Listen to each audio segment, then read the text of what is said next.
पहले सैकंड ਦੇ ਵਿੱਚ ਬੱਚੇ ਨੂੰ ਜਿਹੜੇ ਬੱਚੇ ਨੂੰ ਸਮਝ ਆ ਗਿਆ ਸੀਗਾ ਕਿ ਉਹਦੀ ਜ਼ਿੰਦਗੀ ਮਾਂ ਦੇ ਉੱਤੇ ਡਿਪੈਂਡ ਹੈ ਤਾਂ ਉਦੋਂ ਉਸ ਦਿਨ ਉਸ ਪਹਿਲੇ ਸੈਕੰਡ ਦੇ ਵਿੱਚ ਸਮਾਜ ਦਾ ਮੁੱਢ ਵੱਜਿਆ ਸੀਗਾ। ਧਰਤੀ ਤੇ ਇੱਕ ਮਨੁੱਖ ਹੁੰਦਾ, ਇਹ ਸ਼ਬਦ ਹੋ ਸਕਦਾ ਜੰਮਦਾ ਹੀ ਨਾ। ਜੇ ਧਰਤੀ ਤੇ ਦੋ ਮਨੁੱਖ ਹੋਏ ਤਾਂ ਇਹ ਸ਼ਬਦ ਹਜੇ ਤੱਕ ਦੇ ਇਤਿਹਾਸ ਦਾ ਫੈਸਲਾ ਸ਼ਬਦ, ਡਿਸੀਜਨ ਸ਼ਬਦ ਅਹਿਮ ਹੋ ਨਿਬੜਿਆ। ਜਦ ਤੱਕ ਬੰਦੇ ਦੀਆਂ ਬੇਸਿਕ ਨੀਡਸ ਪੂਰੀਆਂ ਨਹੀਂ ਹੋਣਗੀਆਂ ਤਾਂ ਬੰਦੇ ਦਾ ਕੌਨਸ਼ੀਅਸਨੈਸ ਆ ਜਿਹੜਾ ਉਹ ਉਸ ਲੈਵਲ ਤੇ ਨਹੀਂ ਪਹੁੰਚ ਸਕੂਗਾ ਜਿਹੜਾ ਫੈਸਲੇ ਲੈਣ ਲਈ ਡਿਜ਼ਾਇਰੇਬਲ ਹੁੰਦਾ ਹੈ। ਉਪਯੋਗਤਾਵਾਦ ਨੇ ਤਾਂ ਇਹ ਕਹਿ ਦਿੱਤਾ ਕਿ ਕੋਈ ਵੀ ਫੈਸਲਾ ਲੈਣਾ ਤਾਂ ਉਹਨੂੰ ਪਰਖਣ ਦੀ ਕਸੌਟੀ ਇਹ ਹੈ ਕਿ ਉਸ 'ਤੇ ਕਿੰਨੇ ਬੰਦੇ ਸਹਿਮਤ ਨੇ। ਜਦੋਂ ਇੱਕ ਸਮਾਜ ਇਹ ਮੰਨਣਾ ਸ਼ੁਰੂ ਕਰ ਦੇਵੇ ਕਿ ਜੋ ਚੀਜ਼ ਦੂਸਰਾ ਸਮਾਜ ਜਿਹਦੀ ਹੈਜਮਨੀ ਐਸਟੈਬਲਿਸ਼ ਹੋ ਗਈ ਹੈ ਉਹ ਬਿਹਤਰ ਹੈ ਤਾਂ ਉਸ ਸਮਾਜ ਕੋਲੇ ਕੋਈ ਨਿਊਟਰਲ ਪੋਜੀਸ਼ਨ ਨਹੀਂ ਰਹਿ ਜਾਂਦੀ ਕਿ ਬਿਹਤਰ ਜ਼ਿੰਦਗੀ ਕੀ ਹੁੰਦੀ ਹੈ ਅਤੇ ਉਹਨਾਂ ਨੂੰ ਕੀ ਫੈਸਲੇ ਲੈਣੇ ਚਾਹੀਦੇ ਨੇ। ਇਹ ਪੋਜੀਸ਼ਨ ਉਹ ਗਵਾ ਬੈਠਦਾ ਹੈ। ਸਮਾਜ ਪੁੰਗ ਰਿਹਾ ਸੀਗਾ ਮਾਂ ਦੇ ਦੁੱਧ ਦੀ ਸਿੱਲ ਤੋਂ। ਵਿਕਾਸ ਹੋ ਗਿਆ, ਬੱਚੇ ਦੇ ਅਧਿਕਾਰ ਦੀ ਸਭ ਤੋਂ ਵੱਧ ਵਾਇਲੇਸ਼ਨ ਕੌਣ ਕਰ ਰਿਹਾ? ਜਦੋਂ ਮਾਂ ਕਹਿੰਦੀ ਨਹੀਂ ਪੁੱਤ ਪੱਖਾ ਨਹੀਂ ਫੈਨ ਹੈ, ਇਹ ਬੱਚੇ ਦੇ ਅਧਿਕਾਰ ਦੀ ਵਾਇਲੇਸ਼ਨ ਹੈ ਜਿਹੜੀ ਕਲਚਰਲ ਹੈਜਮਨੀ 'ਚੋਂ ਨਿਕਲੀ ਹੋਈ ਹੈ। ਔਰ ਮਾਂ ਨੂੰ ਇਸ ਗੱਲ ਦਾ ਪਤਾ ਨਹੀਂ ਹੈ। ਮਾਂ ਨੂੰ ਇਸ ਗੱਲ ਦਾ ਪਤਾ ਨਹੀਂ ਹੈ ਕਿ ਇਹ ਉਹ ਕਿਸੇ ਦੂਸਰੇ ਕਲਚਰ ਦੀ ਇੰਨੀ ਪਕੜ 'ਚ ਆ ਗਈ ਹੈ ਕਿ ਉਹ ਆਪਦੇ ਬੱਚੇ ਦੇ ਅਧਿਕਾਰਾਂ ਦੀ ਕ੍ਰੀਏਟੀਵਿਟੀ ਦੀ ਵਾਇਲੇਸ਼ਨ ਕਰ ਰਹੀ ਹੈਗੀ ਹੈ। ਜੇਕਰ ਧਰਤੀ ਉੱਤੇ ਇੱਕ ਮਨੁੱਖ ਹੀ ਹੋਵੇ, ਸਿਰਫ ਇੱਕ ਮਨੁੱਖ ਹੋਵੇ ਧਰਤੀ ਉੱਤੇ, ਤਾਂ ਫੈਸਲਾ ਸ਼ਬਦ ਕੋਈ ਬਹੁਤੀ ਇੰਪੋਰਟੈਂਸ ਨਹੀਂ ਰੱਖਦਾ ਹੈਗਾ। ਜੇ ਪੂਰੇ ਗਲੋਬ ਦੇ ਉੱਤੇ ਸਿਰਫ ਇੱਕ ਮਨੁੱਖ ਹੋਵੇ ਤਾਂ ਫੈਸਲੇ ਸ਼ਬਦ ਨੂੰ ਅਸੀਂ ਕੋਈ ਬਹੁਤੀ ਤਵੱਜੋ ਦਿੰਦੇ ਹੀ ਨਹੀਂ। ਜਾਂ ਹੋ ਸਕਦਾ ਸੀ ਫੈਸਲੇ ਸ਼ਬਦ ਦਾ ਜਨਮ ਹੀ ਨਾ ਹੁੰਦਾ ਜੇ ਧਰਤੀ 'ਤੇ ਸਿਰਫ ਇੱਕ ਮਨੁੱਖ ਹੁੰਦਾ। ਪਰ ਜਿਉਂ ਹੀ ਧਰਤੀ 'ਤੇ ਦੋ ਮਨੁੱਖ ਹੋਏ ਤਾਂ ਇਹ ਸ਼ਬਦ ਜਿਹੜਾ ਸੀਗਾ ਮਨੁੱਖ ਦੇ ਇਤਿਹਾਸ ਦਾ ਸਭ ਤੋਂ ਅਹਿਮ ਸ਼ਬਦ ਹੋ ਨਿਬੜਿਆ। ਧਰਤੀ 'ਤੇ ਇੱਕ ਮਨੁੱਖ ਹੁੰਦਾ, ਇਹ ਸ਼ਬਦ ਹੋ ਸਕਦਾ ਜੰਮਦਾ ਹੀ ਨਾ। ਜੇ ਧਰਤੀ 'ਤੇ ਦੋ ਮਨੁੱਖ ਹੋਏ ਤਾਂ ਇਹ ਸ਼ਬਦ ਹਜੇ ਤੱਕ ਦੇ ਇਤਿਹਾਸ ਦਾ ਫੈਸਲਾ ਸ਼ਬਦ, ਡਿਸੀਜਨ ਸ਼ਬਦ ਅਹਿਮ ਹੋ ਨਿਬੜਿਆ। ਇਹ ਚਾਹੇ ਕਿਸੇ ਵੀ ਵਿਧਾ ਦੇ ਵਿੱਚ ਹੋਵੇ, ਰਾਜਨੀਤੀ ਸ਼ਾਸਤਰ ਨਹੀਂ, ਚਾਹੇ ਇਕਨੋਮਿਕਸ ਹੋਵੇ, ਸੋਸ਼ੀਓਲੋਜੀ ਹੋਵੇ, ਸਾਈਕੋਲੋਜੀ ਹੋਵੇ, ਲਿਟਰੇਚਰ ਹੋਵੇ, ਤਾਂ ਡਿਸੀਜਨ ਮੇਕਿੰਗ ਜਾਂ ਡਿਸੀਜਨ ਹੈ ਜਿਹੜਾ ਉਹਦਾ ਆਪਣਾ ਇੱਕ ਪ੍ਰਭਾਵ ਹੈ। ਜਦੋਂ ਅਸੀਂ ਇਹ ਕਹਿਤਾ ਕਿ ਫੈਸਲੇ ਸ਼ਬਦ ਦੀ ਪਹਿਲੀ ਸ਼ਰਤ ਇਹ ਹੈ ਕਿ ਘੱਟੋ ਘੱਟ ਦੋ ਬੰਦੇ ਹੋਣੇ ਚਾਹੀਦੇ ਨੇ, ਤਾਂ ਘੱਟੋ ਘੱਟ ਦੋ ਬੰਦਿਆਂ ਦੀ ਸ਼ਰਤ ਪੂਰੀ ਕਿੱਥੋਂ ਹੋਈ ਹੈ? ਤਾਂ ਉਹਦੇ ਲਈ ਸਾਨੂੰ ਥੋੜ੍ਹਾ ਜਿਹਾ ਜਿਹੜੀ ਥਿਊਰੀ ਐਸਟੈਬਲਿਸ਼ਡ ਹੈ, ਜਿਹੜੀ ਪ੍ਰਵਾਨਿਤ ਆ, ਉਹ ਡਾਰਵਿਨ ਦੀ ਥਿਊਰੀ ਹੈ। ਡਾਰਵਿਨ ਦੀ ਥਿਊਰੀ ਮੁਤਾਬਕ ਝੁੰਡ ਸ਼ੁਰੂ 'ਚ ਪੈਦਾ ਨਹੀਂ ਹੋਇਆ। ਜਿਹੜੇ ਜੀਨਸ ਪੈਦਾ ਹੋਏ ਨੇ ਉਹ ਝੁੰਡ ਦੇ ਵਿੱਚ ਨਹੀਂ ਪੈਦਾ ਹੋਏ। ਜਦੋਂ ਝੁੰਡ ਪੈਦਾ ਹੋਇਆ ਉਦੋਂ ਹੀ ਦੋ ਸ਼ਖਸ ਇਕੱਠੇ ਹੋਏ ਨੇ। ਝੁੰਡ ਪੈਦਾ ਹੋਣ ਲਈ ਜੇ ਅਸੀਂ ਕਹਿ ਦਈਏ ਵੀ ਸਮਾਜ ਆ ਜਿਹੜਾ, ਜਿਹਨੂੰ ਸੱਭਿਅਕ ਢੰਗ ਨਾਲ ਝੁੰਡ ਨੂੰ ਅਸੀਂ ਸਮਾਜ ਦਾ ਨਾਮ ਦਈਏ, ਤਾਂ ਸਮਾਜ ਪੈਦਾ ਹੋਣ ਦੀ ਜਿਹੜੀ ਨੀਂਹ ਵੱਜੀ ਹੈਗੀ ਹੈ ਉਹ ਵੱਜੀ ਹੈ ਮੈਮਲਸ ਤੋਂ, ਥਣਧਾਰੀ ਜੀਵਾਂ ਤੋਂ। ਜਦੋਂ ਕਿਸੇ ਬੱਚੇ ਨੇ ਪੈਦਾ ਹੋਣ 'ਤੇ 1 ਸੈਕਿੰਡ ਬਾਅਦ ਇਹ ਸਮਝ ਬਣਾ ਲਈ ਕਿ ਉਹਦੀ ਜ਼ਿੰਦਗੀ ਡਿਪੈਂਡ ਹੈ ਉਹਦੀ ਮਾਂ ਦੇ ਉੱਤੇ। ਕਦੇ ਇਤਿਹਾਸ ਦੇ ਵਿੱਚ ਜਦੋਂ ਕੋਈ ਬੱਚਾ ਪੈਦਾ ਹੋਇਆ ਹੋਊਗਾ ਉਹਨੇ, ਇਹ ਸਾਰੇ ਥਾਵਾਂ 'ਤੇ ਇਸ ਤਰ੍ਹਾਂ ਨਹੀਂ ਹੁੰਦਾ ਹੈਗਾ, ਇਹ ਸਿਰਫ ਮੈਮਲਸ ਦੇ ਵਿੱਚ ਹੀ ਹੋਇਆ ਹੈਗਾ ਡਾਰਵਿਨ ਦੇ ਮੁਤਾਬਕ, ਕਿ ਥਣਧਾਰੀ ਜੀਵ ਹੈ ਜਿਹੜੇ ਉਹ ਸਮਾਜ ਦੇ ਜਣਨੇ ਨੇ, ਕਿਉਂਕਿ ਉਹਨਾਂ ਦੇ ਵਿੱਚ ਪੈਦਾ ਹੋਣ ਦੇ 1 ਸੈਕਿੰਡ ਬਾਅਦ ਹੀ, ਵੈਸੇ ਹੁਣ ਸਾਇੰਸ ਨੇ ਇਹ ਕਹਿਤਾ ਕਿ ਮਾਂ ਦੇ ਪੇਟ 'ਚ ਹੀ ਇਹ ਸਮਝ ਬਣ ਜਾਂਦੀ ਹੈ ਕਿ ਉਹਦੀ ਜ਼ਿੰਦਗੀ ਮਾਂ ਦੇ ਖਾਣ ਪਾਣ 'ਤੇ ਡਿਪੈਂਡ ਕਰਦੀ ਹੈਗੀ ਆ। ਪਰ ਸ਼ੁਰੂ ਦੇ ਵਿੱਚ ਇਹ ਕਿਹਾ ਗਿਆ ਕਿ ਉਹ ਪਹਿਲੇ ਸੈਕਿੰਡ ਦੇ ਵਿੱਚ ਬੱਚੇ ਨੂੰ ਜਿਹੜੇ ਬੱਚੇ ਨੂੰ ਸਮਝ ਆ ਗਿਆ ਸੀਗਾ ਕਿ ਉਹਦੀ ਜ਼ਿੰਦਗੀ ਮਾਂ ਦੇ ਉੱਤੇ ਡਿਪੈਂਡ ਹੈ, ਤਾਂ ਉਦੋਂ ਉਸ ਦਿਨ ਉਸ ਪਹਿਲੇ ਸੈਕਿੰਡ ਦੇ ਵਿੱਚ ਸਮਾਜ ਦਾ ਮੁੱਢ ਵੱਜਿਆ ਸੀਗਾ। ਤਾਂ ਅਸੀਂ ਇਹ ਕਹਿ ਸਕਦੇ ਹਾਂ ਕਿ ਸਮਾਜ ਜਿਹੜਾ ਪੁੰਗ ਰਿਹਾ ਹੈਗਾ, ਸਮਾਜ ਦਾ ਜਿਹੜਾ ਬੀ ਪੁੰਗ ਰਿਹਾ ਹੈਗਾ, ਉਹਨੂੰ ਜਿਹੜੀ ਸਿੱਲ ਪ੍ਰਦਾਨ ਕੀਤੀ ਹੈਗੀ ਆ ਉਹ ਮਾਂ ਦੇ ਦੁੱਧ ਨੇ ਕੀਤੀ ਹੈਗੀ ਆ। ਉਸ ਤੋਂ ਬਾਅਦ ਜਿੰਨੇ ਵੀ ਮੈਮਲਸ ਹੋਏ ਨੇ ਉਹ ਸਾਰੇ ਹੀ ਝੁੰਡ ਦੇ ਵਿੱਚ ਅੱਜ ਤੱਕ ਵੀ ਉਹ ਉਸੇ ਤਰ੍ਹਾਂ ਝੁੰਡ ਦੇ ਵਿੱਚ ਹੀ ਰਹਿ ਰਹੇ ਨੇ। ਉਹਨਾਂ ਸਾਰੇ ਜੀਵਾਂ ਦੇ ਵਿੱਚੋਂ ਹੀ ਮਨੁੱਖ ਜਿਹੜਾ ਹੈਗਾ ਇੱਕ ਜੀਵ ਹੈ, ਅਤੇ ਮਨੁੱਖ ਨੇ ਜਿਹੜੇ ਬਾਅਦ ਦੇ ਵਿੱਚ ਸਮਾਜ ਬਣੇ, ਉਹਦੇ ਜਿਹੜੇ ਘਰ ਨੇ ਬਣੇ, ਉਹਦੇ ਵਿੱਚ ਜਿਹੜੇ ਫੈਸਲੇ ਨੇ ਮਨੁੱਖ ਦੇ ਉਹ ਟਾਈਮ ਸਿਰ ਹੁੰਦੇ ਰਹੇ, ਉਹਨਾਂ ਨੂੰ ਅਸੀਂ ਰਿਕਾਰਡ ਵੀ ਕਰਦੇ ਰਹੇ। ਹੁਣ ਮਨੁੱਖ ਜਿਹੜਾ ਜਦੋਂ ਪੈਦਾ ਹੋ ਗਿਆ ਤਾਂ ਮਨੁੱਖ ਦੀਆਂ ਕੋਈ ਵੀ ਕਿਸੇ ਵੀ ਧਰਤੀ ਦੇ ਹਿੱਸੇ 'ਤੇ ਹੋਵੇ ਉਹਦੀਆਂ ਦੋ ਪਹਿਚਾਨਾਂ ਹੁੰਦੀਆਂ ਨੇ, ਘੱਟੋ ਘੱਟ ਦੋ ਪਹਿਚਾਨਾਂ ਹਰ ਮਨੁੱਖ ਦੀਆਂ ਹੁੰਦੀਆਂ ਨੇ। ਇੱਕ ਤਾਂ ਉਹਦੀ ਇੰਡੀਵਿਜੂਅਲ ਪਹਿਚਾਣ ਹੁੰਦੀ ਹੈ, ਉਹ ਬੰਦਾ। ਦੂਸਰਾ ਉਹ ਜਿਹੜੇ ਆਲੇ ਦੁਆਲੇ 'ਚ ਰਹਿ ਰਿਹਾ ਹੈਗਾ ਉਹ ਕਿਸੇ ਨਾ ਕਿਸੇ, ਚਾਹੇ ਉਹ ਪੰਜਾਬੀ ਦੀ ਪਹਿਚਾਣ ਹੋਵੇ, ਚਾਹੇ ਸਿੱਖ ਦੀ ਪਹਿਚਾਣ ਹੋਵੇ, ਚਾਹੇ ਫੌਜੀ ਦੀ ਪਛਾਣ ਹੋਵੇ, ਚਾਹੇ ਵਿਦਵਾਨ ਦੀ ਪਹਿਚਾਣ ਹੋਵੇ, ਇੱਕ ਪਹਿਚਾਣ ਘੱਟੋ ਘੱਟ ਬੰਦੇ ਹੋਣ ਦੇ ਨਾਲ ਇੱਕ ਉਹਦੀ ਕਲੈਕਟਿਵ ਆਇਡੈਂਟੀਟੀ ਦੇ ਵਿੱਚ ਉਹਦੀ ਪਹਿਚਾਣ ਲੁਕੀ ਹੁੰਦੀ ਹੈ। ਉਹਦੀਆਂ ਘੱਟੋ ਘੱਟ 2 ਪਹਿਚਾਣਾਂ ਹੁੰਦੀਆਂ, ਇਸ ਤੋਂ ਵੱਧ ਜਿੰਨੀਆਂ ਵੀ ਹੋ ਸਕਦੀਆਂ ਨੇ। ਪਰ ਹਰ ਮਨੁੱਖ ਜਦੋਂ ਦਾ ਇਹ ਮਤਲਬ ਸਮਾਜ ਸ਼ੁਰੂ ਹੋਇਆ ਹੈਗਾ, ਉਹ 2 ਪਹਿਚਾਣਾਂ ਲੈ ਕੇ ਚੱਲ ਰਿਹਾ ਹੈਗਾ। ਜਦੋਂ ਹੁਣ ਵੀ ਅੱਜ ਵੀ ਤੁਸੀਂ ਦੇਖਦੇ ਹੋ ਕੋਈ ਬੰਦਾ ਸਾਹਮਣੇ ਖੜਾ ਹੈਗਾ, ਉਹ ਬੰਦਾ ਦਿਖ ਰਿਹਾ, ਪਰ ਨਾਲ ਦੀ ਨਾਲ ਜਿਹੜਾ ਪਹਿਲਾ ਕੁਐਸਚਨ ਤੁਹਾਨੂੰ ਜਾਣਨ ਦੀ ਕੋਸ਼ਿਸ਼ ਕਰੇਗਾ ਉਹ ਤੁਹਾਡੀ ਦੂਸਰੀ ਪਹਿਚਾਣ ਨੂੰ ਆਇਡੈਂਟੀਫਾਈ ਕਰਨ ਦੀ ਕੋਸ਼ਿਸ਼ ਕਰੇਗਾ। ਦੂਸਰੀ ਪਹਿਚਾਣ ਆਇਡੈਂਟੀਫਾਈ ਤੁਹਾਡੇ ਬੋਲਣ ਤੋਂ ਵੀ ਹੁੰਦੀ ਹੈ, ਤੁਹਾਡੇ ਪਹਿਰਾਵੇ ਤੋਂ ਵੀ ਹੁੰਦੀ ਹੈ। ਤਾਂ ਇਹ ਜਿਹੜੀਆਂ 2 ਪਹਿਚਾਣਾਂ ਨੇ, ਇਹ ਬੰਦੇ ਦੇ ਘੱਟੋ ਘੱਟ 2 ਪਹਿਚਾਣਾਂ ਬੰਦੇ ਦੇ ਨਾਲ ਜਿਹੜੀਆਂ ਹੈਗੀਆਂ ਨੇ, ਇਹ ਹਮੇਸ਼ਾ ਹੀ ਚੱਲਦੀਆਂ ਰਹਿੰਦੀਆਂ ਨੇ। ਹੁਣ 2 ਪਹਿਚਾਣਾਂ ਵੀ ਨੇ, 2 ਪਹਿਚਾਣਾਂ ਦੇ ਵਿੱਚੋਂ ਇੱਕ ਪਹਿਚਾਣ ਸਾਂਝੀ ਹੈ ਅਤੇ ਇੱਕ ਪਹਿਚਾਣ ਬੰਦੇ ਦੀ ਨਿੱਜੀ ਹੈ। ਸਾਰੀ ਦੁਨੀਆ ਦੇ ਵਿੱਚ ਜਿੰਨੇ ਵੀ ਮਨੁੱਖ ਨੇ, ਇਹ ਇਸ ਵਿਧਾ ਨਾਲ ਹੀ ਰਹਿ ਰਹੇ ਨੇ। ਹੁਣ ਜਿਹੜੀ ਇਹਨਾਂ ਸਾਰਿਆਂ ਦੇ ਵਿੱਚ ਇੱਕ ਸਾਂਝੀ ਲੜੀ ਹੈ, ਮਨੁੱਖ ਹੋਣ ਦੇ ਨਾਤੇ ਹੀ ਜਿਹੜੀ ਇੱਕ ਸਾਂਝੀ ਸੋਚ ਹੈ, ਜਿਹੜੀ ਹਰ ਮਨੁੱਖ ਦੇ ਵਿੱਚ ਹੈ, ਜਿਹੜੀ ਇਹ ਇਸ ਫੈਸਲੇ ਸ਼ਬਦ ਨੂੰ ਪੈਦਾ ਕਰਨ ਲਈ ਲਾਜ਼ਮੀ ਬਣੀ, ਉਹ ਇਹ ਹੈ ਕਿ ਕੋਈ ਵੀ ਮਨੁੱਖ ਧਰਤੀ ਦੇ ਕਿਸੇ ਵੀ ਖਿੱਤੇ 'ਤੇ ਰਹਿ ਰਿਹਾ ਹੈਗਾ, ਉਹਦੇ ਅੰਦਰ ਇੱਕ ਇੱਛਾ ਹੈ। ਉਹ ਇੱਛਾ ਹੀ ਇਹ ਸਾਰੇ ਪ੍ਰੋਸੈਸ ਦਾ, ਸਾਰੀ ਡਿਵੈਲਪਮੈਂਟ ਦਾ, ਸਾਰੇ ਵਿਕਾਸ ਦਾ, ਸਾਰੀ ਸਾਇੰਸ ਦਾ, ਸਾਰੇ ਲਿਟਰੇਚਰ ਦਾ ਆਧਾਰ ਬਣੀ ਹੈ। ਉਹ ਇੱਛਾ ਹੈ ਬਿਹਤਰ ਜ਼ਿੰਦਗੀ ਜਿਉਣ ਦੀ ਇੱਛਾ। ਮਨੁੱਖ ਮੁੱਢ ਤੋਂ ਹੀ ਬਿਹਤਰ ਜ਼ਿੰਦਗੀ, ਇਹ ਸਾਂਝੀ ਹੈ। ਇਹ ਨਹੀਂ ਹੈਗਾ ਕਿ ਅਮਰੀਕਾ ਦੇ ਬੰਦੇ ਦੇ ਵਿੱਚ ਹੈ, ਇੰਡੀਆ ਦੇ ਬੰਦੇ ਵਿੱਚ ਨਹੀਂ। ਜਿਹੜਾ ਵੀ ਮਨੁੱਖ ਪੈਦਾ ਹੋ ਗਿਆ, ਉਹ ਆਪਣੇ ਮਰਨ ਤੱਕ ਇਸ ਇੱਛਾ ਨੂੰ ਨਾਲ ਨਾਲ ਰੱਖਦਾ ਹੈਗਾ। ਇਹ ਪੈਦਾ ਹੋਣ ਨਾਲ ਜੁੜੀ ਹੋਈ ਹੈ। ਜਿਹੜਾ ਮਨੁੱਖ ਪੈਦਾ ਹੋ ਗਿਆ, ਮੈਮਲਸ ਦੇ ਵਿੱਚ ਖਾਸ ਕਰਕੇ, ਕਿ ਉਹਦੇ ਵਿੱਚ ਇਹ ਹਮੇਸ਼ਾ ਹੀ ਰਹਿੰਦਾ ਹੈਗਾ ਕਿ ਉਹ ਇੱਕ ਬਿਹਤਰ ਜ਼ਿੰਦਗੀ ਲਈ ਤਤਪਰ ਰਹੇ। ਇਹ ਸਾਰੇ ਮਨੁੱਖ ਦੇ ਵਿੱਚ ਕਾਮਨ ਹੈ, ਸਾਰੇ ਹਿਊਮਨ ਬੀਇੰਗਸ ਦੇ ਵਿੱਚ ਕਾਮਨ ਹੈ। ਹਰ ਬੰਦਾ ਬਿਹਤਰ ਜ਼ਿੰਦਗੀ ਲਈ ਸੰਘਰਸ਼ਸ਼ੀਲ ਹੈ, ਹਰ ਬੰਦਾ ਬਿਹਤਰ ਜ਼ਿੰਦਗੀ ਜਿਉਣਾ ਲੋਚਦਾ ਹੈ। ਇਹ ਕਾਮਨ ਹੈ, ਪਰ ਇਹਦਾ ਮਤਲਬ ਇਹ ਨਹੀਂ ਹੈ ਕਿ ਇਹ ਚੀਜ਼ ਕਾਮਨ ਹੈ ਤਾਂ ਸਾਰੇ ਮਨੁੱਖ ਇੱਕੋ ਜਿਹੇ ਨੇ। ਇਹ ਇੱਕ ਚੀਜ਼ ਹੀ ਕਾਮਨ ਹੈ ਸਾਰੇ ਮਨੁੱਖਾਂ ਦੇ ਵਿੱਚ। ਬਾਕੀ ਸਾਰੇ ਥਾਵਾਂ 'ਤੇ ਮਨੁੱਖਾਂ ਦੇ ਵਿੱਚ ਵਖਰੇਵੇਂ ਨੇ ਜਿਹੜੇ ਉਹ ਐਗਜ਼ਿਸਟ ਕਰਦੇ ਨੇ। ਹੁਣ ਵਖਰੇਵੇਂ, ਜਦੋਂ ਸਾਰੇ ਬੰਦੇ ਬਿਹਤਰ ਜ਼ਿੰਦਗੀ ਜਿਉਣਾ ਚਾਹੁੰਦੇ ਨੇ, ਵਖਰੇਵੇਂ ਕਿੱਥੋਂ ਆਉਂਦੇ ਨੇ? ਵਖਰੇਵੇਂ ਆਉਂਦੇ ਨੇ ਇੰਟਰਪ੍ਰੀਟੇਸ਼ਨ ਤੋਂ। ਔਰ ਇੰਟਰਪ੍ਰੀਟੇਸ਼ਨ ਸਾਡੇ ਸਾਰੇ ਵਿਕਾਸ ਦਾ ਆਧਾਰ ਬਣਦੀ ਹੈ ਕਿ ਬਿਹਤਰ ਜ਼ਿੰਦਗੀ ਕੀ ਹੁੰਦੀ ਹੈ, ਕਿਵੇਂ ਜਿਉਈ ਜਾਂਦੀ ਹੈ। ਇਹਦੀ ਇੰਟਰਪ੍ਰੀਟੇਸ਼ਨ ਸਾਮੀ ਨਹੀਂ ਹੁੰਦੀ ਹਰ ਥਾਂ 'ਤੇ।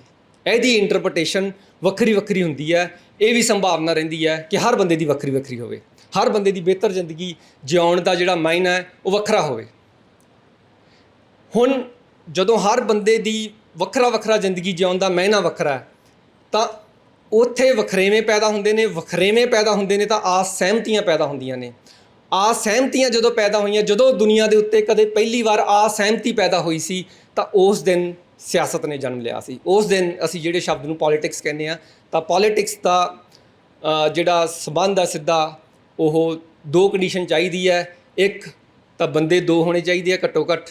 ਦੂਸਰਾ, ਕਿਸੇ ਨਾ ਕਿਸੇ ਪੁਆਇੰਟ ਦੇ ਉੱਤੇ ਅਸਹਿਮਤੀ ਹੋਣੀ ਚਾਹੀਦੀ ਹੈ।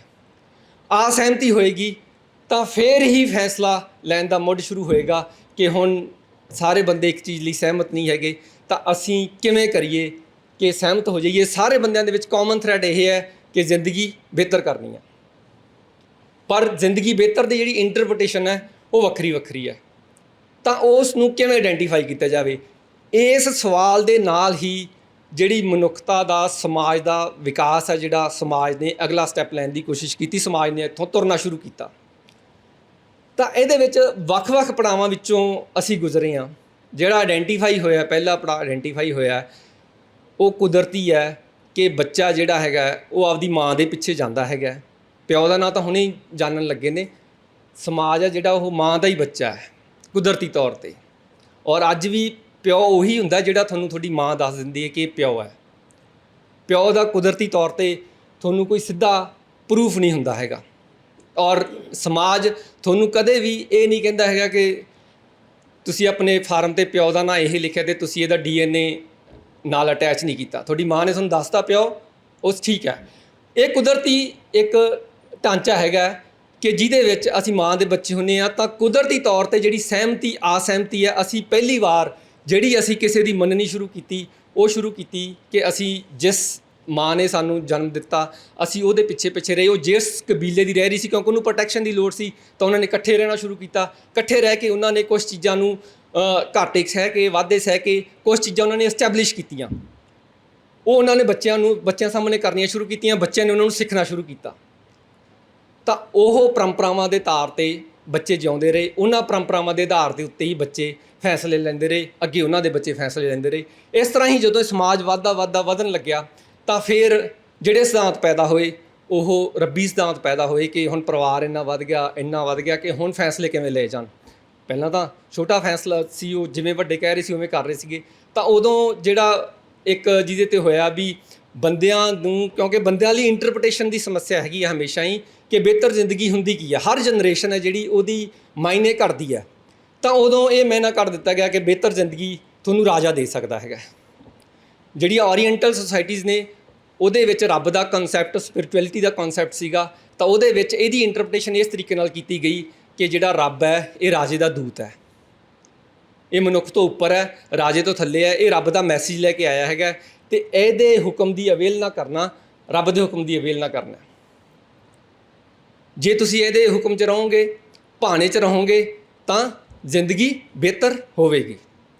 ਇਸੇ ਚੀਜ਼ ਨੂੰ ਹੀ ਵੈਸਟ ਦੇ ਵਿੱਚ ਵੀ ਜਦੋਂ ਅਸੀਂ ਦੇਖਦੇ ਹਾਂ ਤਾਂ ਕਿਤਾਬ ਹੈ ਲੈਵੀਅਥਨ ਥਾਮਸ ਹੌਬਸ ਦੀ, ਤਾਂ ਉਹ ਕਹਿ ਰਿਹਾ ਹੈਗਾ ਕਿ ਉਹ ਰੱਬ ਦਾ ਕਨਸੈਪਟ ਨਹੀਂ ਦੇ ਰਿਹਾ, ਉਹ ਲੌਜੀਕਲੀ ਕਹਿ ਰਿਹਾ ਹੈਗਾ ਕਿ ਜਦੋਂ ਰਾਜਾ ਨਹੀਂ ਹੁੰਦਾ ਸੀਗਾ ਤਾਂ ਬੰਦਾ ਇੱਕ ਦੂਜੇ ਨੂੰ ਮਾਰੀ ਜਾਂਦਾ ਸੀਗਾ, ਅਤੇ ਰਾਜਾ ਆਇਆ ਤਾਂ ਉਹਨੇ ਬੰਦੇ ਦੀ ਜਾਨ ਸੁਰੱਖਿਅਤ ਕੀਤੀ ਹੈ। ਅਤੇ ਜੇ ਹੁਣ ਤੁਸੀਂ ਰਾਜੇ ਦੀ ਗੱਲ ਨਹੀਂ ਮੰਨੋਗੇ ਤਾਂ ਤੁਸੀਂ ਫਿਰ ਨਰਕ 'ਚ ਚਲੇ ਜਾਓਗੇ। ਜੇ ਤੁਸੀਂ ਜ਼ਿੰਦਗੀ ਬਿਹਤਰ ਜਿਉਣੀ ਹੈ ਤਾਂ ਤੁਹਾਡੇ ਲਈ ਰਾਜੇ ਦੀ ਗੱਲ ਮੰਨਣੀ ਜ਼ਰੂਰੀ ਹੈ। ਫਿਰ ਅਗਲਾ ਪੜਾਅ ਆਇਆ ਕਿ ਰਾਜਾ ਕੋਈ ਰੱਬ ਨਹੀਂ ਹੈਗਾ, ਸਾਡੇ ਵਰਗਾ ਬੰਦਾ ਹੀ ਹੈ, ਅਤੇ ਅਸੀਂ ਬਿਹਤਰ ਜ਼ਿੰਦਗੀ ਜਿਉਣ ਦੇ ਮਾਇਨੇ ਆਪਸ ਦੇ ਵਿੱਚ ਡਿਸਕਸ ਕਰਕੇ, ਆਪਸ ਦੇ ਵਿੱਚ ਇੱਕ ਦੂਜੇ ਦੀ ਗੱਲ ਸੁਣ ਕੇ ਅਸੀਂ ਇਹ ਫੈਸਲੇ ਲੈ ਸਕਦੇ ਹਾਂ। ਇਹ ਪੈਰਲਲ ਚੱਲ ਰਿਹਾ ਹੈਗਾ, ਜਿਵੇਂ ਪੰਜਾਬ ਦੇ ਵਿੱਚ ਚੱਲ ਰਿਹਾ ਵੀ ਚਲੋ ਫੈਸਲਾ ਲੈਣਾ, ਸਾਰਾ ਖਾਲਸਾ ਪੰਥ ਇਕੱਠਾ ਕਰੋ, ਫੈਸਲਾ ਲਓ, ਉਹਦੇ ਲਈ ਦਿਨ ਮਿਥ ਲਿਆ ਵਿਸਾਖੀ ਦਾ, ਫੈਸਲਾ ਲਓ। ਵੈਸਟ ਦੇ ਵਿੱਚ ਵੀ ਇਹੀ ਹੈ ਕਿ ਤੁਸੀਂ ਫੈਸਲਾ ਲੈਣਾ, ਸਭ ਨੂੰ ਬੋਲਣ ਦਾ ਅਧਿਕਾਰ ਦਿਓ, ਸਭ ਨੂੰ ਆਪਦੇ ਮਾਇਨੇ ਆ ਜਿਹੜੇ ਬਿਹਤਰ ਜ਼ਿੰਦਗੀ ਦੇ ਉਹ ਦੱਸਣ ਦਿਓ।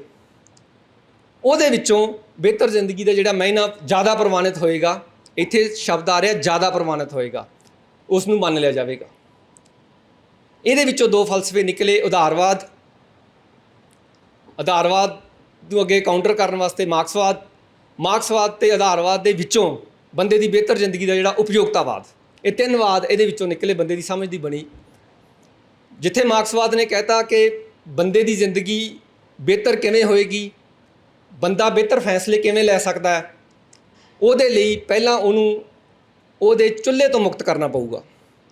ਜਦ ਤੱਕ ਉਹਨੂੰ ਚੁੱਲ੍ਹੇ ਦਾ ਫਿਕਰ ਨਹੀਂ ਹੋਊਗਾ ਤਦ ਤੱਕ ਉਹ ਫੈਸਲੇ ਸਹੀ ਨਹੀਂ ਲੈ ਪਾਏਗਾ। ਇਹੀ ਗੱਲ BC ਫੇਸ ਦੇ ਵਿੱਚ ਐਰਿਸਟੋਟਲ ਵੀ ਕਹਿੰਦਾ ਹੈ ਕਿ ਜਿਸ ਬੰਦੇ ਕੋਲੇ ਵੇਲ ਨਹੀਂ ਹੋਏਗੀ ਉਹ ਸਾਰਿਆਂ ਦੀ ਭਲਾਈ ਦੇ ਫੈਸਲੇ ਨਹੀਂ ਲੈ ਸਕਦਾ। ਬੰਦੇ ਨੂੰ ਫੈਸਲੇ ਲੈਣ ਲਈ ਬੰਦੇ ਦੀਆਂ ਬੇਸਿਕ ਜ਼ਰੂਰਤਾਂ ਤੋਂ ਮੁਕਤ ਕਰਨਾ ਪਏਗਾ। ਅਤੇ ਇਹੀ ਮਾਰਕਸਵਾਦ ਅੱਗੇ ਆਧਾਰ ਬਣਦਾ ਕਿ ਜਦ ਤੱਕ ਬੰਦੇ ਦੀਆਂ ਬੇਸਿਕ ਨੀਡਸ ਪੂਰੀਆਂ ਨਹੀਂ ਹੋਣਗੀਆਂ ਤਾਂ ਬੰਦੇ ਦਾ ਕੌਨਸ਼ੀਅਸਨੈਸ ਹੈ ਜਿਹੜਾ ਉਹ ਉਸ ਲੈਵਲ 'ਤੇ ਨਹੀਂ ਪਹੁੰਚ ਸਕੂਗਾ ਜਿਹੜਾ ਫੈਸਲੇ ਲੈਣ ਲਈ ਡਿਜ਼ਾਇਰੇਬਲ ਹੁੰਦਾ ਹੈਗਾ। ਉਦਾਰਵਾਦ ਨੇ ਕਿਹਾ ਹੈਗਾ ਕਿ ਹਰ ਬੰਦੇ ਨੂੰ ਬੋਲਣ ਦਿਓ, ਹਰ ਬੰਦੇ ਨੂੰ ਲੌਜਿਕ ਬਿਲਡ ਕਰਨ ਦਿਓ।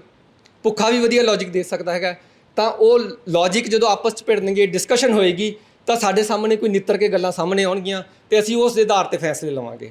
ਤਾਂ ਇਹਦੇ ਵਿੱਚੋਂ ਜਿਹੜਾ ਨਿਕਲ ਆਇਆ ਉਹ ਕਿਤੇ ਨਾ ਕਿਤੇ ਜਿਹੜਾ ਮਨੁੱਖਤਾ ਲਈ ਕਾਫੀ ਕਹਿਰ ਵੀ ਬਣਿਆ, ਉਹ ਨਿਕਲ ਆਇਆ ਮੈਜੋਰਟੀ ਰੂਲ।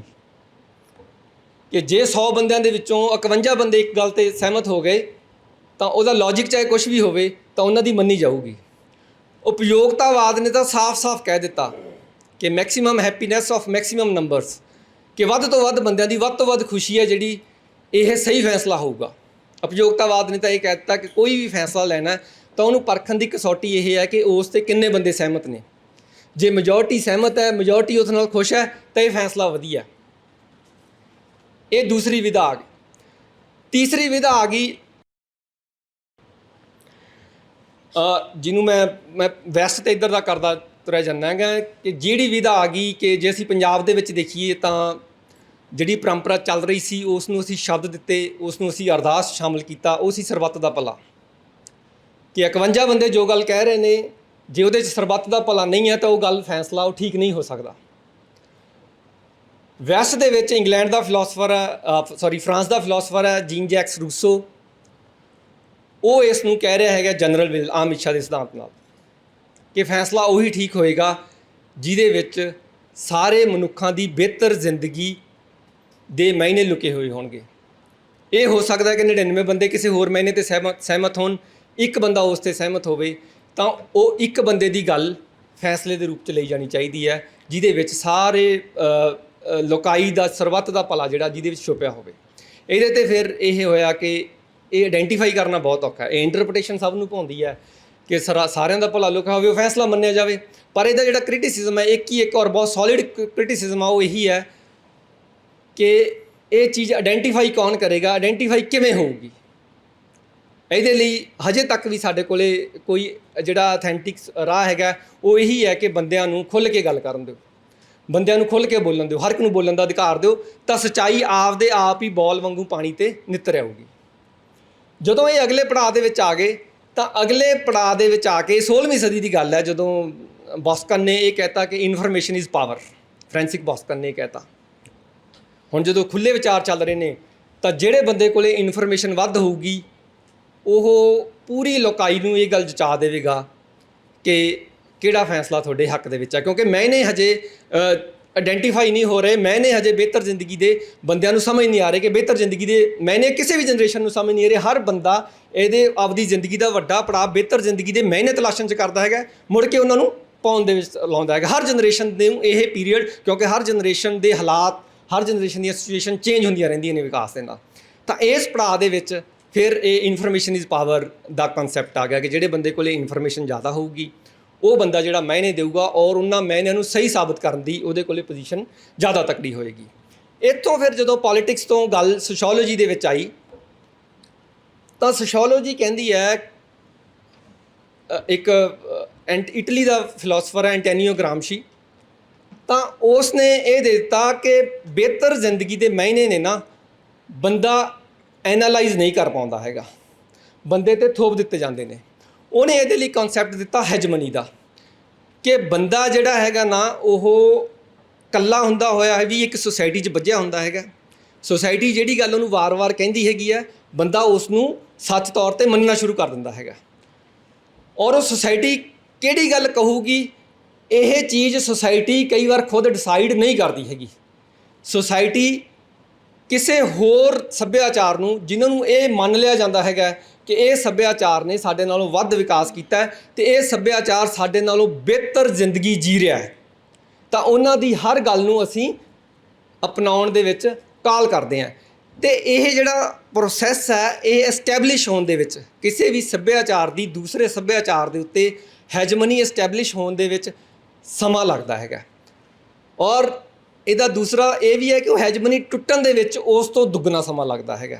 ਜਦੋਂ ਇੱਕ ਸਮਾਜ ਇਹ ਮੰਨਣਾ ਸ਼ੁਰੂ ਕਰ ਦੇਵੇ ਕਿ ਜੋ ਚੀਜ਼ ਦੂਸਰਾ ਸਮਾਜ ਜਿਹਦੀ ਹੈਜਮਨੀ ਐਸਟੈਬਲਿਸ਼ ਹੋ ਗਈ ਹੈ ਉਹ ਬਿਹਤਰ ਹੈ, ਤਾਂ ਉਸ ਸਮਾਜ ਕੋਲੇ ਕੋਈ ਨਿਊਟਰਲ ਪੋਜੀਸ਼ਨ ਨਹੀਂ ਰਹਿ ਜਾਂਦੀ ਕਿ ਬਿਹਤਰ ਜ਼ਿੰਦਗੀ ਕੀ ਹੁੰਦੀ ਹੈ ਅਤੇ ਉਹਨਾਂ ਨੂੰ ਕੀ ਫੈਸਲੇ ਲੈਣੇ ਚਾਹੀਦੇ ਨੇ। ਇਹ ਪੋਜੀਸ਼ਨ ਉਹ ਗਵਾ ਬੈਠਦਾ ਹੈਗਾ। ਉਹ ਸਿਰਫ ਉਸ ਫਰੇਮਵਰਕ ਦੇ ਵਿੱਚ ਸੋਚਦਾ ਹੈਗਾ ਜਿਹੜਾ ਡੋਮੀਨੈਂਟ ਕਲਚਰ ਹੈ ਉਹ ਉਸ ਨੂੰ ਦਿਖਾਉਂਦਾ ਹੈਗਾ। ਇਹਦੀ ਮੈਂ ਇੱਕ ਤੁਹਾਨੂੰ ਛੋਟੀ ਜਿਹੀ ਐਗਜ਼ਾਮਪਲ ਦਿੰਦਾ ਗੱਲ ਸਮਝਾਉਣ ਦੇ ਪਰਪਸ ਨਾਲ। ਪਿਛਲੇ ਦਿਨੀ ਮੇਰਾ ਹਾਈ ਕੋਰਟ ਚੱਕਰ ਲੱਗਿਆ, ਜੁਲਾਈ ਦਾ ਮਹੀਨਾ, ਬਹੁਤ ਗਰਮੀ, ਪਰ ਉੱਥੇ ਵਕੀਲਾਂ ਦੇ ਢੇਰੋਂ ਢੇਰ ਸੀਗੇ ਕਿ ਸਾਰਿਆਂ ਨੇ ਕਾਲਾ ਕੋਟ ਪਾਇਆ ਹੋਇਆ, ਕਾਲਾ ਕੋਟ ਪਾ ਕੇ ਇੱਥੇ ਗਲੇ ਦੇ ਵਿੱਚ ਕਾਲਰ ਲੱਗੇ ਹੋਏ 2। ਮੈਨੂੰ ਉੱਥੇ ਵੇਟਿੰਗ ਰੂਮ 'ਚ ਬੈਠਣਾ ਪਿਆ ਥੋੜ੍ਹੀ ਦੇਰ, ਅਤੇ ਮੇਰੇ ਸਾਹਮਣੇ ਸੋਫੇ ਲੱਗੇ ਹੋਏ ਸੀ, ਉਸ 'ਤੇ ਕੋਈ 200-250 ਵਕੀਲ ਕਾਲੇ ਕੋਟ ਪਾ ਕੇ ਬੈਠਾ। ਉਦੋਂ ਗ੍ਰਾਮਸ਼ੀ ਮੈਨੂੰ ਇੰਨਾ ਸਹੀ ਲੱਗਿਆ ਕਿ ਕਾਲੇ ਕੋਟ ਦਾ ਲੰਡਨ ਦੇ ਵਿੱਚ ਫੈਸਲਾ ਹੋਇਆ ਸੀਗਾ ਕਿ ਵਕੀਲ ਹੈ ਜਿਹੜੇ ਉਹ ਕਾਲਾ ਕੋਟ ਪਾਉਣਗੇ। ਲੰਡਨ ਦੇ ਵਿੱਚ ਮੌਸਮ ਇਸ ਤਰ੍ਹਾਂ ਦਾ ਹੈ ਕਿ 12 ਮਹੀਨੇ ਕਾਲਾ ਕੋਟ ਪਾਇਆ ਜਾ ਸਕਦਾ ਹੈਗਾ। ਇਹ ਹੈਜਮਨੀ ਹੈ ਕਿ ਜੈਪੁਰ ਦਾ ਬੰਦਾ ਇਹ ਮਹਿਸੂਸ ਕਰ ਰਿਹਾ ਮੈਂ ਵਕੀਲ ਹੈ, ਮੈਂ ਕਾਲਾ ਕੋਟ ਪਾਉਣਾ। ਚੰਡੀਗੜ੍ਹ ਦਾ ਬੰਦਾ ਮਹਿਸੂਸ ਕਰ ਰਿਹਾ ਕਿ ਮੈਂ ਵਕੀਲ ਹੈ, ਮੈਂ ਕਾਲਾ ਕੋਟ ਪਾਉਣਾ। ਇਹ ਹੈਜਮਨੀ ਹੈ। ਇਹ ਹੈਜਮਨੀ ਸਾਡੇ ਤੋਂ ਸਾਡੀ ਉਹ ਪੋਜੀਸ਼ਨ ਖੋਹ ਲੈਂਦੀ ਹੈ ਜਿਹਦੇ 'ਚ ਅਸੀਂ ਨਿਊਟਰਲ ਹੋ ਕੇ ਬਿਹਤਰ ਜ਼ਿੰਦਗੀ ਜਿਉਣ ਦੇ ਫੈਸਲੇ ਲੈਣੇ ਸੀਗੇ। ਔਰ ਇਹਦੇ ਵਿੱਚ ਡੋਮੀਨੈਂਟ ਗਰੁੱਪ ਹੈ ਜਿਹੜਾ ਉਹ ਕਿਹਦੇ ਤੋਂ ਵਾਇਲੇਸ਼ਨ ਕਰਵਾਉਂਦਾ ਹੈਗਾ? ਉਹਦੇ ਘਰੋਂ। ਬੱਚੇ ਦੇ ਅਧਿਕਾਰ ਦੀ ਸਭ ਤੋਂ ਵੱਧ ਵਾਇਲੇਸ਼ਨ ਕੌਣ ਕਰਦੀ ਹੈ?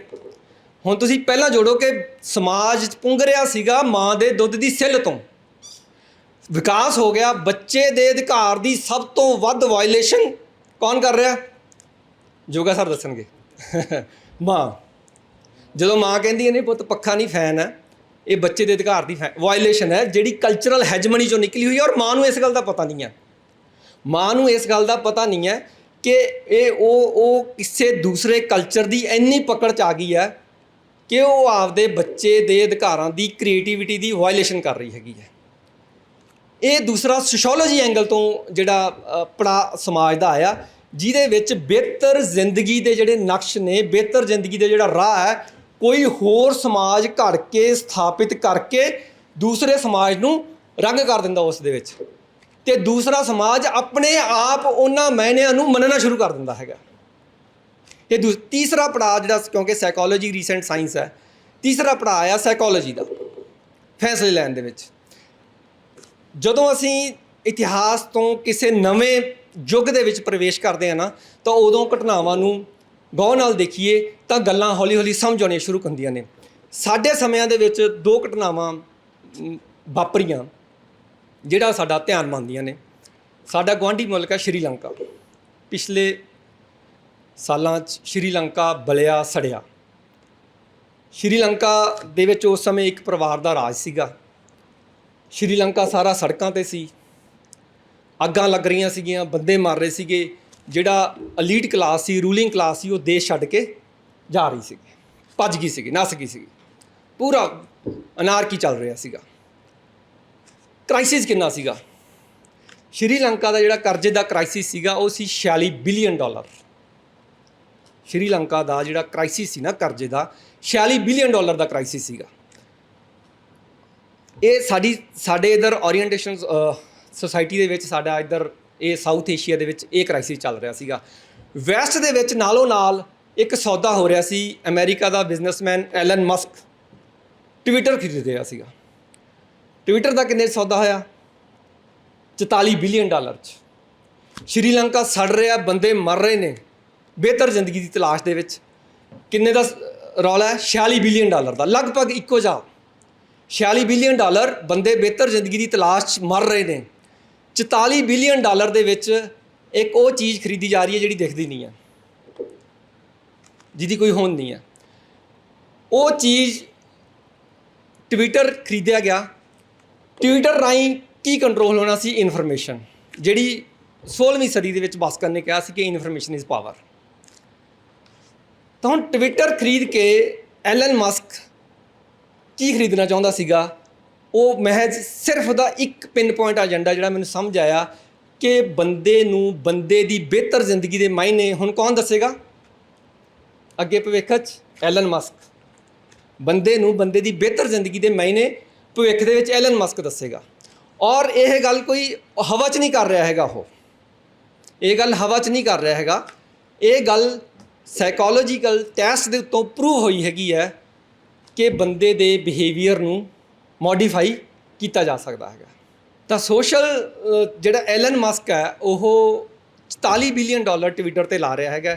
ਪਰਪਸ ਸਿਰਫ ਇਹੀ ਹੈ ਕਿ ਬਿਹਤਰ ਜ਼ਿੰਦਗੀ ਦੇ ਮਾਇਨੇ ਕੀ ਹੁੰਦੇ ਨੇ ਇਹ ਬੰਦਾ ਨਾ ਡਿਸਾਈਡ ਕਰੇ, ਇਹ ਐਲਨ ਮਸਕ ਡਿਸਾਈਡ ਕਰੂਗਾ ਕਿ ਬਿਹਤਰ ਜ਼ਿੰਦਗੀ ਦੇ ਮਾਇਨੇ ਕੀ ਹੁੰਦੇ ਨੇ। ਅਤੇ ਪੰਜਾਬ ਦੇ ਲੋਕਾਂ ਤੁਸੀਂ ਜ਼ਿਆਦਾ ਬਿਹਤਰ ਤਰੀਕੇ ਨਾਲ ਇਸ ਗੱਲ ਨੂੰ ਸਮਝ ਸਕਦੇ ਹਾਂ ਕਿ ਇਤਿਹਾਸ ਦੇ ਵਿੱਚ ਕੈਨੇਡਾ ਨੂੰ ਵੈਸਟਲੈਂਡ ਕਿਹਾ ਜਾਂਦਾ ਅਤੇ ਆਸਟ੍ਰੇਲੀਆ ਨੂੰ ਕਾਲੇ ਪਾਣੀ ਕਿਹਾ ਜਾਂਦਾ ਸੀਗਾ। ਅਤੇ ਸਾਡੇ ਲੋਕ ਜਿਹੜੀ ਧਰਤੀ ਦਾ ਕੋਈ ਨੈਗੇਟਿਵ ਨਾਂ ਹੀ ਹੈ ਨੀਗਾ। ਤੁਸੀਂ ਇਤਿਹਾਸ ਦੇਖੋਗੇ ਤਾਂ ਪੰਜਾਬ ਦਾ ਕੋਈ ਨੈਗੇਟਿਵ ਨਾਂ ਨਹੀਂ ਤੁਹਾਨੂੰ ਮਿਲੂਗਾ। ਪੰਜਾਬ ਹਮੇਸ਼ਾ ਹੀ ਚੜ੍ਹਦੀ ਕਲਾ ਦੀ, ਦੇਵਤਿਆਂ ਦੀ, ਰਿਸ਼ੀਆਂ ਦੀ, ਮੁਨੀਆਂ ਦੀ, ਪੀਰਾਂ ਦੀ, ਪੈਗੰਬਰਾਂ ਦੀ, ਯੋਧਿਆਂ ਦੀ ਧਰਤੀ ਹੀ ਤੁਹਾਨੂੰ ਇਤਿਹਾਸ ਦੇ ਵਿੱਚ ਕਿਸੇ ਥਾਂ 'ਤੇ ਦਾ ਰੈਫਰੈਂਸ ਮਿਲੇ ਨਾ ਵੀ ਇਹ ਭੁੱਖਿਆਂ ਦੀ ਧਰਤੀ ਹੈ, ਕਿਸੇ ਥਾਂ 'ਤੇ ਕੋਈ ਰੈਫਰੈਂਸ ਨਹੀਂ ਮਿਲੇਗਾ। ਕੈਨੇਡਾ ਦਾ ਤੁਸੀਂ ਅੱਜ ਤੋਂ 200 ਸਾਲ ਪਹਿਲਾਂ ਦਾ ਇਤਿਹਾਸ ਪੜ੍ਹੋਗੇ ਤਾਂ ਉਹਨੂੰ ਵੇਸਟਲੈਂਡ ਹੈ, ਫਾਲਤੂ ਧਰਤੀ ਕਿਹਾ ਗਿਆ। ਆਸਟ੍ਰੇਲੀਆ ਦੀ ਧਰਤੀ ਹੈ ਜਿਹੜੀ ਉਹ ਕੈਦੀਆਂ ਦੀ ਧਰਤੀ ਕਿਹਾ ਗਿਆ ਉਹਨੂੰ। ਅਤੇ ਸਾਡੇ ਲੋਕ ਜਦੋਂ ਉੱਧਰ ਨੂੰ ਜਾ ਰਹੇ ਨੇ ਤਾਂ ਇਹ ਬਿਹਤਰ ਜ਼ਿੰਦਗੀ ਦਾ ਜਿਹੜਾ ਫੈਸਲਾ ਹੈਗਾ ਇਹ ਸੋਸ਼ਲ ਮੀਡੀਆ ਦਾ ਇਹਦੇ ਵਿੱਚ ਬਹੁਤ ਵੱਡਾ ਰੋਲ ਹੈਗਾ। ਜਦੋਂ ਭੂਆ ਦਾ ਮੁੰਡਾ ਫੋਟੋ ਭੇਜਦਾ ਉੱਥੋਂ ਕਿਸੇ ਕਾਰ ਨਾਲ ਖੜ੍ਹ ਕੇ ਤਾਂ ਉਹ ਬਿਹਤਰ ਜ਼ਿੰਦਗੀ ਦੇ ਫੈਸਲੇ, ਬਿਹਤਰ ਜ਼ਿੰਦਗੀ ਦੇ ਮਾਇਨੇ ਅਟੈਚ ਹੁੰਦੇ ਨੇ ਕਿ ਅਸੀਂ ਲੇਬਰ ਕਲਾਸ 'ਚ ਜੁਆਇਨ ਕਰਕੇ ਅਸੀਂ ਬਿਹਤਰ ਜ਼ਿੰਦਗੀ ਦੇ, ਖੈਰ ਇਹਦੇ ਹੋਰ ਵੀ ਬਹੁਤ ਸਾਰੇ ਕਾਰਨ ਨੇ, ਇਹ ਆਪਣੇ ਉਹਦਾ ਵਿਸ਼ਾ ਨਹੀਂ ਹੈਗਾ। ਤਾਂ ਇਹਦੇ ਵਿੱਚ ਇਹ ਹੈ ਕਿ ਫੈਸਲਾ ਲੈਣ ਦੇ ਤਰੀਕੇ, ਤਾਂ ਫੈਸਲਾ ਲੈਣ ਦੇ ਤਰੀਕੇ ਕਿਉਂਕਿ ਪਿਛਲੇ ਸਾਲ ਅਸੀਂ ਵਾਰਿਸ ਸ਼ਾਹ ਸੈਲੀਬ੍ਰੇਟ ਕਰ ਰਹੇ ਸੀ, ਤਾਂ ਉਹ ਯੂਨੀਵਰਸਿਟੀ ਦਾ ਮਾਹੌਲ ਇਸ ਤਰ੍ਹਾਂ ਬਣਿਆ ਅਤੇ ਮੈਨੂੰ ਵੀ ਹੀਰ ਪੜ੍ਹਨ ਦਾ ਮੌਕਾ ਮਿਲਿਆ। ਤਾਂ ਉਹ ਹੀਰ ਦੇ ਵਿੱਚੋਂ ਜਿਹੜਾ ਮੈਨੂੰ ਇਹਦਾ ਲੱਭਿਆ ਵੀ ਤਰੀਕਾ ਇਹਦਾ ਕੀ ਹੋ ਸਕਦਾ, ਤਾਂ ਉਹ ਵਾਰਿਸ ਸ਼ਾਹ ਨੇ ਕਿਹਾ, ਵਾਰਿਸ ਸ਼ਾਹ ਮਧਾਣੀ ਆ ਹੀਰ ਜੱਟੀ, ਇਸ਼ਕ ਘਿਓ ਦਾ, ਇਸ਼ਕ ਦਹੀਂ ਦਾ ਘਿਓ ਨਤਾਰਦੀ ਆ। ਤਾਂ ਇਹ ਸਾਰਾ ਜੇ ਅਸੀਂ ਕਹਾਂਗੇ ਵੀ ਕਿ ਬੰਦਾ ਆਈਡੀਅਲ ਇੰਨਾ ਹੋ ਜਾਏਗਾ ਕਿ ਉਹ ਰੋਕ ਲਵੇਗਾ ਇਹ ਸਾਰਾ, ਇਹ ਨਹੀਂ ਰੁਕਣਾ।